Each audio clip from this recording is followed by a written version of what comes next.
Searching for previously captured notes, action items, and decisions is very powerful, especially when trying to recall what had previously occurred, or when you're trying to prepare for a new meeting, or when you're in meeting trying to understand what had been discussed.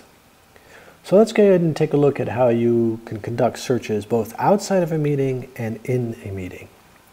When you're out of your meeting, or you're preparing for a new meeting, or trying to see history of the meeting, the search is found in the top main navigation in the top right-hand corner. Here you'll see the search. Go ahead and select it. Now, when you use the search in the main navigation, the search is performed across all the rooms in which you are a member. So it only returns data to which you are privileged and have access to. So when you see the primary search page, you'll see on the left-hand side a series of predefined searches, such as show me all action items, meeting documents, those documents that have been attached to agenda items, or a couple others such as show me a record containing word next and steps, or due and deadline. You can, of course, use these predefined searches or do any other search you wish, either a combination of words or just a simple word such as, in this case, I'm going to use the term screen sharing. I know that I see that this term has appeared in several different instances, and let's take a quick look at those. It has been voted on, and the icon shows me that that was a vote. It shows in a note, it shows as a heading of a meeting, and it shows in a few other notes as well. If you select any one of those, you get more information on the right-hand side. It tells you the agenda item, the note the vote was taken on, the meeting, the room name, as well as the disposition of that vote. So I can see that it is passed unanimously. If I wish to go to the next one and take a look at that, same thing, it tells me what agenda item this note was taken, where and when.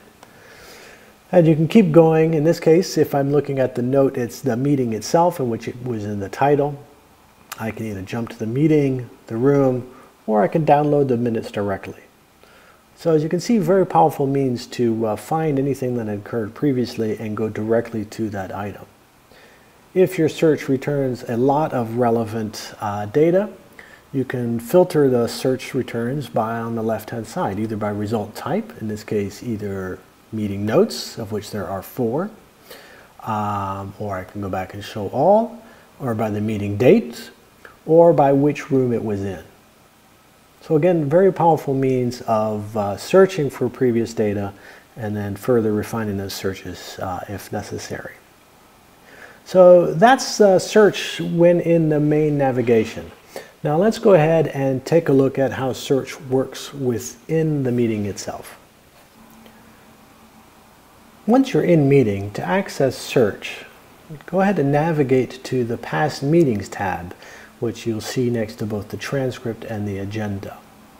So once selected, you'll be presented with much the same screen that you saw for the main navigation search, but simply in a reduced format.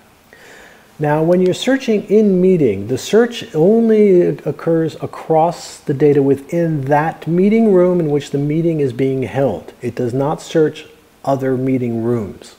If you want to search other meeting rooms, you have to leave the meeting and do the search within the primary navigation. All right? So we are in the past meetings. Again, you are presented with the same predefined searches that you saw in the primary search, or again, you can go ahead and enter in a search term. I know that in this room we had discussed a white paper in previous occasions, so I will type in white, hit go. And I can see that I'm returned with 4 different search items. I can go ahead and filter them via the top by either the meeting type, whether it was an agenda item, a document, or when it occurred. Again, I can also look and click for more detail that we discussed approving the outline of a white paper. There was a PDF that was uploaded called a white paper, and I can of course just download that directly with the link. Or there was some notes and it was a whole meeting that had that topic. If I want to clear the search and perform another, I just hit clear, and then I'm back to the search screen and I can conduct another search. Again, this shows how powerful search can be within the context of a meeting, and you can then therefore check on previous discussions, previous action items, and previous decisions made and continue the flow of your meeting. That's it for a search.